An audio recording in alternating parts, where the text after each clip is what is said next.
Let's talk about cables.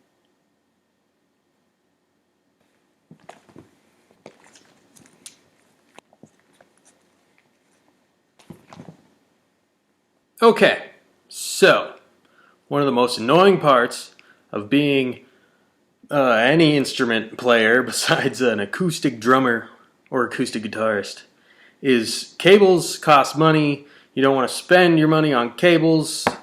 You want to spend your money on pedals and guitars and anything but cables, really. So, I want to show you a way that you can save money on cables after purchasing good quality cables. This will make your cables last for years.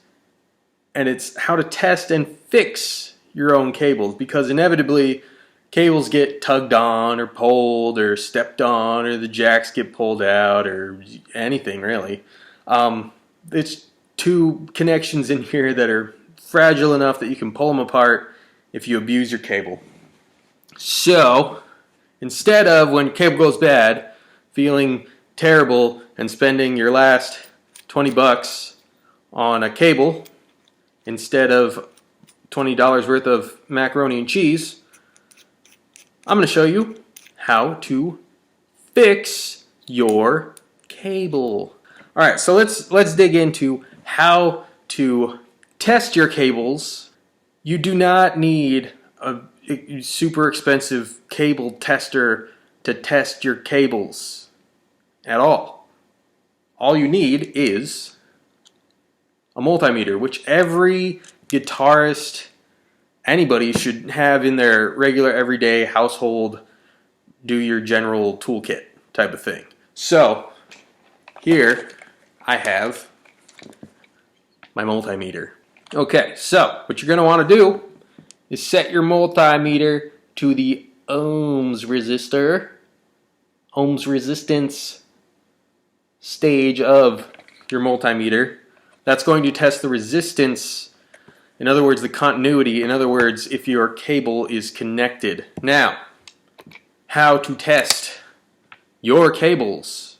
There are two parts to a cable. There's to a guitar cable, a mono guitar cable. There's the tip and there's the sleeve.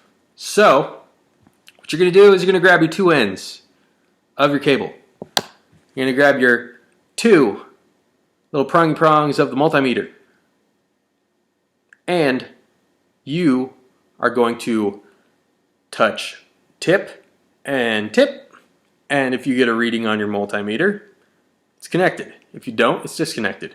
And then, part two, you've guessed it, sleeve and sleeve. Now that we test this way because the tip and the tip are connected via wire, copper, steel, aluminum, anything that really holds a signal. And then the same story with the sleeves. They're interconnected through soldering points underneath each one of these little caps here. So, without further ado, we're going to test the cables. Let's test the cables.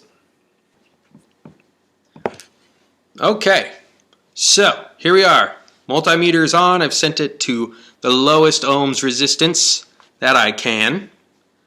And what I'm going to do first is grab some coasters and put the multimeter under the coasters in hopes that you can see the reaction at least slightly if it works. So this cable has been cutting in and out on me, which means that the connection isn't completely broken yet. So what might happen is I'll test the tips and I'll test the sleeves and I'll find continuity on both of them. So then my job after that will be to wiggle it around while holding the prongs on the tip and the sleeve. It's going to be kind of hard because I only have two hands, but we're going to see what happens.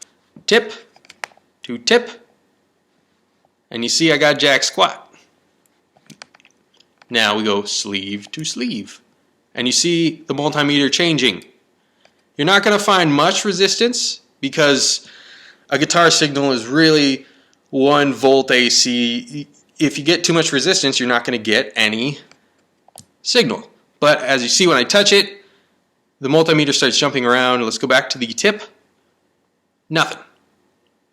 Now that tells me that this cable is in fact broken at somewhere in these connections right here.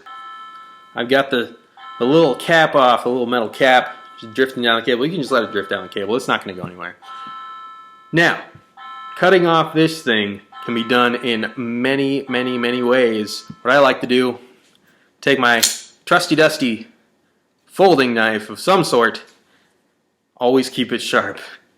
Best tool in the world is a sharp folding knife, pocket knife, anything. Keep it sharp though.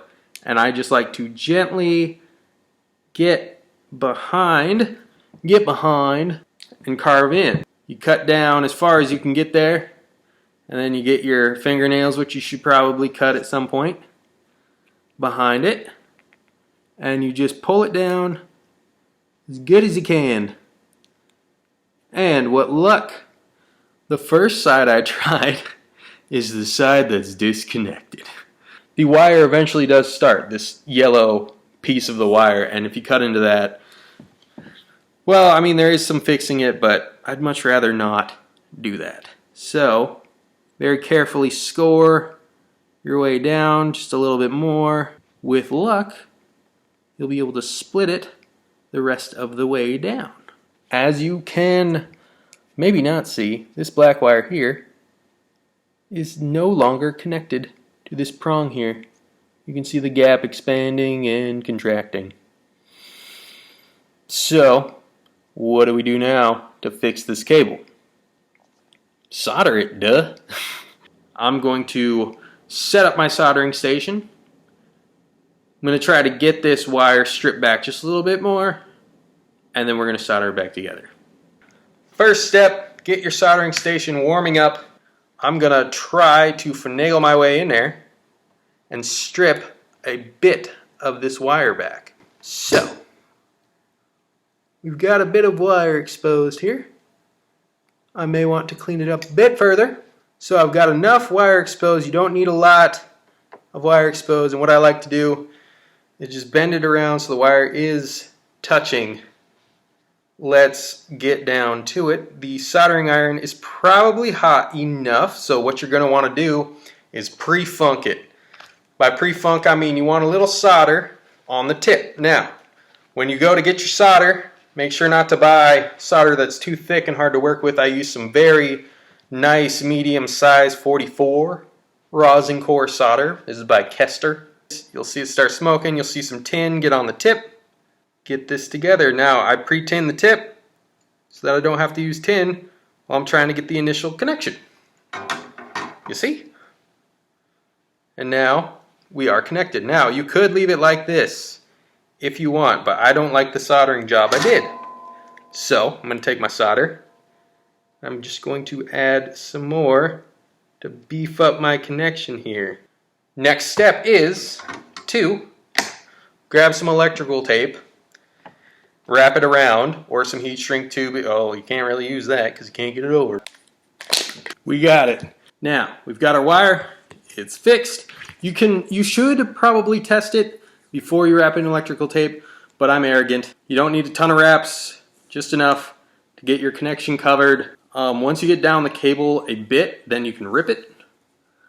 Hard, fast rip with your thumb and forefinger. That wasn't very fast. If you just try to stretch it till it rips, then you're going to end up with a wrinkly end. And luckily, even though I didn't rip it fast enough, it's just fine. So, I'm going to grab my cap. We're going to screw back on. Now, let's get back to testing. Okay, so here we are in the testing station, which is really, I just moved my laptop camera from my face to the cable. As you can see, multimeter is back, my good friend multimeter. So, since I know the tip was bad before, we go tip to tip to tip to tip. And there we go. Jumping all about. So I know that connection's good. Now, since we've messed with a connection and manhandled it, don't be afraid to manhandle it. It's just wire. It bends. I always do check the sleeve again, even though it was fine before. And there we go. Jumping around just like I'd hope it would. And so that means our cable is fixed. Alright, so you repaired your cable, you untangled it, you wrapped it up. This is kind of a messy wrap, but this cable is not trained very well. That's all for today, so make sure to be your own best friend. Have fun out there, and I will see you next time.